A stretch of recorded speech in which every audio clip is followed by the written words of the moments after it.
حضور صلی اللہ تعالیٰ علیہ وسلم نے سیدنا عمر بن خطاب رضی اللہ تعالیٰ عنہ کے بارے میں فرمایا پہلی امتوں میں ایسے افراد گزرے ہیں جن کے دل پر اللہ تعالیٰ القاء اور الہام فرماتا تھا، اور ہماری امت میں حضرت عمر بن خطاب رضی اللہ تعالیٰ عنہ ایسے شخص ہیں۔ اور فرمایا مجھے یقین تھا کہ یہ بالآخر اپنے دو ساتھیوں سے مل جائیں گے جا کے۔ کہا آپ کو کیسے پتا تھا؟ کہ میں نبی صلی اللہ علیہ وسلم کا جب بھی ذکر سنتا تھا، آپ کی بات سنتا تھا، تو آپ یہی فرمایا کرتے تھے کہ میں آیا ابو بکر آئے اور عمر آئے، میں گیا ابو بکر گئے اور عمر گئے۔ تو حضرت علی نے فرمایا حضور صلی اللہ تعالیٰ علیہ وسلم کی ہر بات میں حضرت ابو بکر صدیق اور عمر بن خطاب دونوں اکٹھے ذکر ہوا کرتے تھے۔ تو مجھے پتا تھا، یقین تھا اس بات کا کہ حضرت سیدنا عمر بن خطاب رضی اللہ تعالیٰ عنہ مزار میں بھی حضور کے ساتھ جا ملیں گے۔ حضرت سیدنا عمر بن خطاب رضی اللہ تعالیٰ عنہ آپ 6 سال میں مسلمان ہوئے جب 39 مرد و خواتین مسلمان ہو چکے تھے۔ جب آپ مسلمان ہوئے تو اللہ تعالیٰ جل جلالہ نے ارشاد فرمایا میرے حبیب صلی اللہ علیہ وسلم اب جتنے بندے مسلمان ہو گئے ہیں یہ آپ کو کافی ہیں، اور کوئی بھی مسلمان نہیں ہوتا تو کوئی بات نہیں۔ اس کے لیے آیت قرآنی نازل فرمائی یا ایھا النبی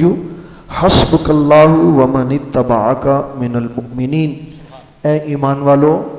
اے نبی صلی اللہ علیہ وسلم آپ فرما دیجئے اللہ کافی ہے اور آپ کی اتباع کرنے والے ایمان والے کافی۔ تو حضرت عمر بن خطاب رضی اللہ تعالیٰ عنہ آپ کے اسلام لانے پر اللہ تعالیٰ نے قرآن مجید کی یہ آیت نازل فرمائی، اور بھی کافی ساری آیتیں آپ کے ایمان لانے کے بارے میں بیان کی جاتی، ان میں سے ایک یہ ہے۔ حضور صلی اللہ تعالیٰ علیہ وسلم نے سیدنا عمر بن خطاب رضی اللہ تعالیٰ عنہ کے بارے میں فرمایا کہ پہلی امتوں میں ایسے افراد گزرے ہیں جن کے دل پر اللہ تعالیٰ القاء اور الہام فرماتا تھا، اور ہماری امت میں حضرت عمر بن خطاب رضی اللہ تعالیٰ عنہ ایسے شخص ہیں۔ آپ کو نبی صلی اللہ تعالیٰ علیہ وسلم کی طرف سے جو خطاب ملا وہ محدث کا ہے کہ آپ جیسے خیال کرتے ہیں اللہ تعالیٰ جل جلالہ ویسے ہی حکم نازل فرما دیتا۔ امام المحدثین محمد بن اسماعیل بخاری رحمۃ اللہ تعالیٰ علیہ نے مناقب عمر میں 3 باتیں لکھی، اور شیخ محقق شیخ عبدالحق محدث دہلوی رحمۃ اللہ تعالیٰ علیہ نے 21 احکامات بیان فرمائے ہیں جو اللہ تعالیٰ نے حضرت عمر بن خطاب رضی اللہ تعالیٰ عنہ کے کہنے پہ نازل فرمائے۔ اور کمال حضرت سیدنا عمر بن خطاب کی گفتگو کا ادب ہے، آپ اتنے خوبصورت انداز میں گفتگو کرتے ہیں کہ پتہ چلتا ہے کہ کوئی با ادب اور تربیت یافتہ انسان گفتگو کر رہا ہے۔ محدث وہ ہے جو خیال کرے تو اللہ حکم ویسے نازل فرما دے، لیکن جب بات کرتے ہیں تو کہتے ہیں وافقت ربی فی ثلاثن، میں 3 معاملات میں اپنے رب کے موافق ہوا کہ جو میرا رب چاہتا تھا میں بھی وہی چاہتا تھا۔ یہ ادباً گفتگو ہے، حالانکہ حقیقتاً یہ مانا تھا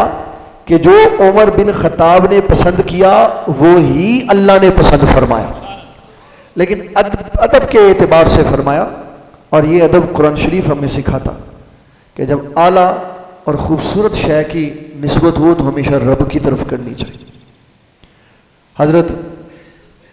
خضر علیہ السلام کا ذکر کرتے ہوئے اللہ تعالیٰ نے قرآن مجید میں فرمایا جب آپ نے کشتی توڑ دی، جب آپ نے بچہ مار دیا، اور جب آپ نے دیوار درست فرمائی، تو تینوں میں مختلف لفظوں کے ساتھ بات کی۔ پہلے میں کہا موسیٰ علیہ السلام یہ جو میں نے کشتی توڑی نا فَأَرَدْتُ أَنْ أَعِيبَهَا، میں نے چاہا کہ میں اس کو عیب دار بنا دوں، اس میں نقص تھا تو اس کی نسبت اپنی طرف کی۔ جب بچہ مارا تو تب بھی نسبت اپنی طرف اور موسیٰ علیہ السلام کی طرف کی، اور جب دیوار بنائی تو فرمایا فَأَرَادَ رَبُّكَ، موسیٰ آپ کے رب نے چاہا۔ تو اسلام نے بتایا کہ جب آپ گفتگو کریں، بات کریں، تو اس میں نسبتوں کا خیال رکھیں، لفظوں کا خیال رکھیں۔ یہ نہیں ہے، یہ اسلام مادر پیدر آزاد نہیں ہے آپ اٹھیں اور جس کے بارے میں جو چاہے وہ بات کہہ دیں۔ ہر ایک کی پرسنالٹی ہے، ہر ایک کا پروٹوکول ہے، اس کے اعتبار سے بات کرنے سے اللہ درجے بلند فرما دیتا۔ اگر ان پروٹوکولز کا خیال نہیں رکھیں گے، ایسے ہی جو آئے گا منہ میں کہہ دیں گے، تو حضور صلی اللہ علیہ وسلم فرماتے ہیں انسان کی زبان سے ایک جملہ ایسا نکلتا ہے، اس کو نہیں پتہ ہوتا، یہ کہتا ہلکا سا معمولی سا، فرمایا وہ اس کو نیچے جہنم میں بھی لے جاتا ہے اور جنت میں بھی لے جاتا۔ اس لیے یہ بڑا ضروری ہے کہ ہم بات کرتے ہوئے شخصیات کا لحاظ رکھیں کہ کس کے بارے میں بات کریں۔ تو حضرت عمر بن خطاب رضی اللہ تعالیٰ عنہ نے ایسے ہی فرمایا وافقت ربی فی ثلاث، میں اپنے رب کے موافق ہوا 3 معاملات میں۔ پہلا معاملہ، جب مسجد میں مصلی بچھانا تھا تو کہاں رکھنا تھا، تو اس میں حضرت عمر بن خطاب رضی اللہ تعالیٰ عنہ کی رائے یہ تھی کہ مقام ابراہیم پہ مصلی بچھایا جائے، تو اللہ تعالیٰ جل جلالہ نے قرآن مجید نازل فرمایا وَاتَّخِذُوا مِن مَقَامِ إِبْرَاهِيمَ مُصَلًّى۔ دوسرے نمبر پر آیات پردہ، حضرت عمر بن خطاب رضی اللہ تعالیٰ عنہ یہ چاہتے تھے کہ پردہ آ جائے۔ اس کی ایک پوری بیک گراؤنڈ ہے کہ مکہ المکرمہ میں یا خالص مسلمان تھے یا خالص پکے مشرک اور کافر تھے، تیسری کوئی جنس نہیں تھی۔ مدینہ المنورہ میں جب آپ تشریف لائے تو یہ تیسرے بھی آگے، وَإِذَا لَقُوا الَّذِينَ آمَنُوا قَالُوا آمَنَّا وَإِذَا خَلَوْا إِلَىٰ شَيَاطِينِهِمْ قَالُوا إِنَّا مَعَكُمْ، کہ مسلمانوں کے پاس آتے تو کہتے ہم تمہارے، جب اپنے ساتھیوں کی طرف جاتے تو کہتے ہم تمہارے، ان کے ساتھ تو مذاق کرتے۔ تو جب نبی صلی اللہ علیہ وسلم کی بارگاہ میں بیٹھے ہوتے، اور صحابہ کا مزاج یہ ہوتا تھا کہ جب حضور پاک صلی اللہ علیہ وسلم بیٹھے ہوتے تو آپ ٹکٹکی باندھ کے حضور پاک صلی اللہ علیہ وسلم کو دیکھتے تھے۔ یہی آداب طریقت بھی ہیں، آداب شریعت بھی ہیں کہ انسان کا جو مرکز ہے اس کی طرف سے نگاہ نہیں ہٹنی چاہیے، اور یہی ادب ہے اور یہی مقام ہے ما زاغ البصر وما طغی۔ جب اللہ کی زیارت کے لیے حضور صلی اللہ علیہ وسلم گئے تو نہ آنکھ جھپکی نہ بٹکی، سیدھا مرکز کی طرف دیکھا، سیدھا مرکز۔ تو سارے صحابہ رضوان اللہ تعالیٰ علیہ مجمعین حضور صلی اللہ علیہ وسلم کو ہی تکتے تھے، دائیں بائیں نہیں دیکھتے تھے۔ اور ان کے اس عمل کے اوپر حدیث شریف میں آتا ہے کہ ایسے جامد ہو کر توجہ اور انہماک کے ساتھ نبی صلی اللہ علیہ وسلم کی زیارت کرتے اور بات سنتے، جسم ساکت ہوتے، آنکھیں کھلی ہوتی، کان کھلے ہوتے، اور ایمان کی لذت کانوں سے سینے میں اتر رہی ہوتی۔ پرندے بھی دھوکہ کھا جاتے، پتہ نہیں انسان بیٹھے ہوئے کہ کون بیٹھے ہو، ہلتے نہیں تھے، نہ توجہ ادھر ادھر ہٹتی تھی، نہ دائیں دیکھتے تھے نہ بائیں دیکھتے تھے۔ مدینہ المنورہ میں ایسے افراد بھی آ گئے جو دائیں بائیں آگے پیچھے دیکھنے والے، اب ازواج گزرتی تو پھر ان کو بھی دیکھتے، تو غیرت فاروقی نے جوش مارا، عرض کیا آقا کریم صلی اللہ تعالی علیہ وسلم پردہ ہونا چاہیے تاکہ خواتین ادھر نہ آئیں، یہ جو خبیث طبیعتوں کے لوگ ہیں نا یہ ادھر دیکھتے۔ حضرت سودا رضی اللہ تعالیٰ عنہ کے بارے میں امام بخاری نے لکھا کہ جب آپ آ رہے تھے حضرت عمر بن خطاب یہ کہنے کے لیے کہ حضور پردہ ہونا چاہیے، تو حضرت سیدہ سودا رضی اللہ تعالیٰ عنہ جو قداور تھی اور بڑا لہیم جسم رکھتی تھی، وہ جا رہی تھی اور ابھی پردے کے احکامات نہیں تھے، تو حضرت عمر بن خطاب رضی اللہ تعالیٰ عنہ نے جاتے دیکھا، حضور پاک صلی اللہ علیہ وسلم کی بارگاہ میں عرض کی تو اللہ تعالیٰ نے پردے کی آیات نازل فرما دی، تو آپ سے اجازت لے کے سیدہ سودا رضی اللہ تعالیٰ عنہ جہاں گئی تھی ان کے پیچھے گئے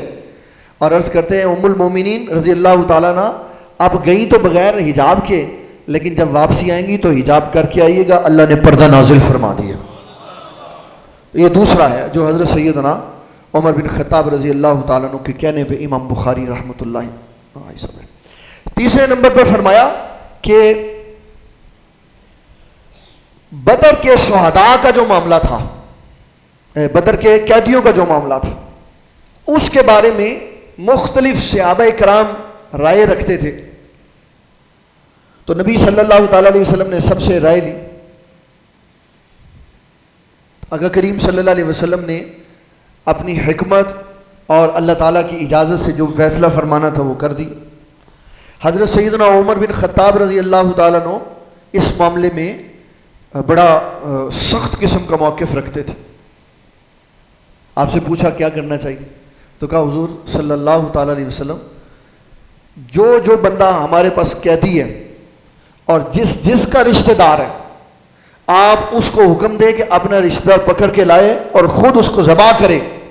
تاکہ مشرکین مکہ کو یہ خبر چلی جائے کہ مسلمانوں کے ہاں رشتہ داریاں نہیں چلتی، رسول اللہ سے تعلق چلتا ہے۔ آپ نے اپنی حکمت اور اللہ تعالیٰ کی اجازت سے جو فیصلہ فرمانا تھا وہ فرما دی، چلے گئے۔ صبح نبی صلی اللہ علیہ وسلم خیمے سے باہر تشریف لائے تو آپ نے سیدنا عمر بن خطاب سے فرمایا، عمر تمہاری کیا شان ہے کہ تم جو چاہتے تھے اللہ بھی وہی چاہتا تھا کہ ان کو یہی سزا دی جائے، لیکن کیونکہ اجازت تھی اور اس اجازت کا بعد میں فائدہ نظر آیا کہ ان میں سے کثیر تعداد میں لوگ بعد میں مسلمان ہوں، لیکن جو اس وقت حالات تھے اس وقت وہی فیصلہ اللہ تعالیٰ بھی پسند فرما رہا تھا جو سیدنا عمر بن خطاب رضی اللہ تعالیٰ عنہ نے پسند فرمایا۔ تو حضرت سیدنا عمر بن خطاب رضی اللہ تعالیٰ عنہ کی شخصیت اس اعتبار سے اسلام میں بڑی حیثیت رکھتی ہے کہ نبی صلی اللہ تعالیٰ علیہ وسلم نے آپ کو بڑا پروٹوکول دیا، بڑی عزت و وقار دی، اور حضور صلی اللہ تعالیٰ علیہ وسلم نے اللہ سے مانگ کر آپ کو لیا ہے۔ اس میں توحید کے سارے دروازے کھل گئے، اس میں توحید کے سارے دروازے کھل گئے، اس میں رسالت بھی مضبوط پیراہن میں کھڑی ہے۔ ایک طرف فرمایا کہ یا اللہ عمر کے ذریعے اسلام کی مدد فرما، اللہم اید الاسلام بعمر بن خطاب،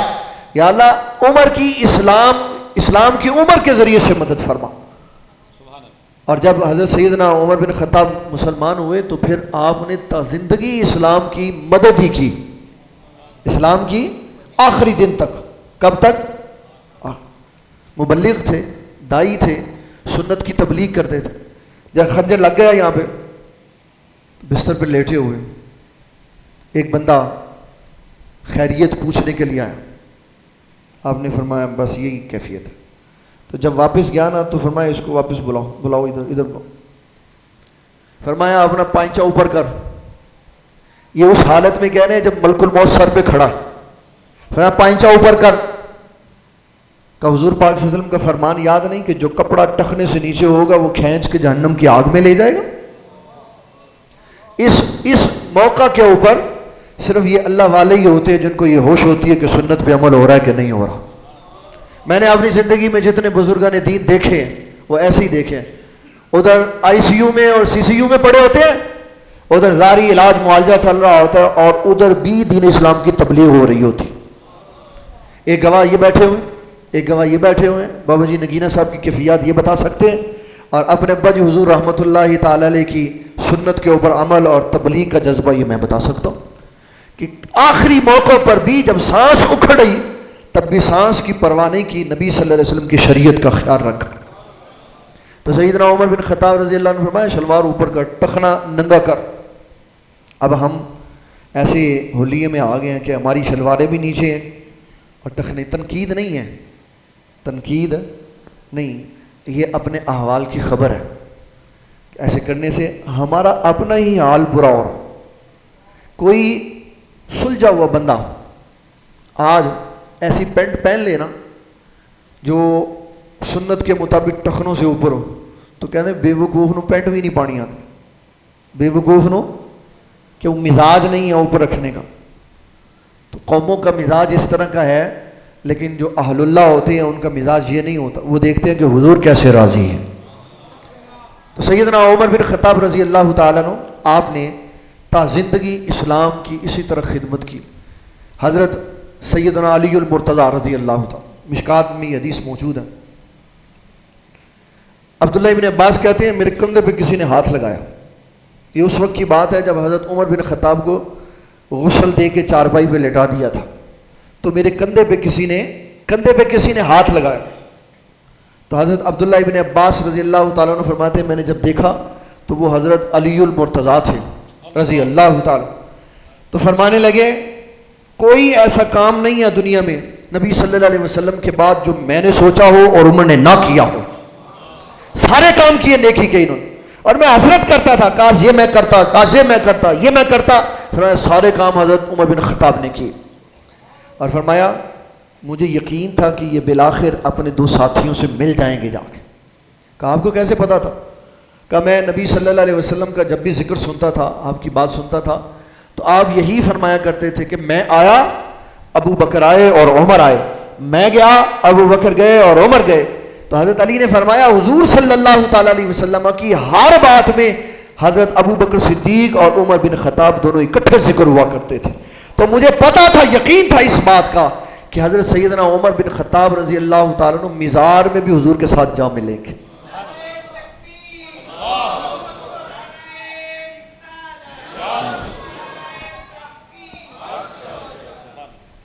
آج کے اس پرفتن دور میں حضرت سیدنا عمر بن خطاب رضی اللہ تعالیٰ عنہ کی عظمت و شان یہ ہماری معاشرتی اعتبار سے بھی پتہ ہونی چاہیے۔ ہمارے ہاں جو ناراض نہ ہو، یہ میں تنقید نہیں کر رہا بلکہ میں بتا رہا ہوں کہ ہم کس حال میں پھنسے ہوئے ہیں اور اسلام کا مزاج کیا ہے۔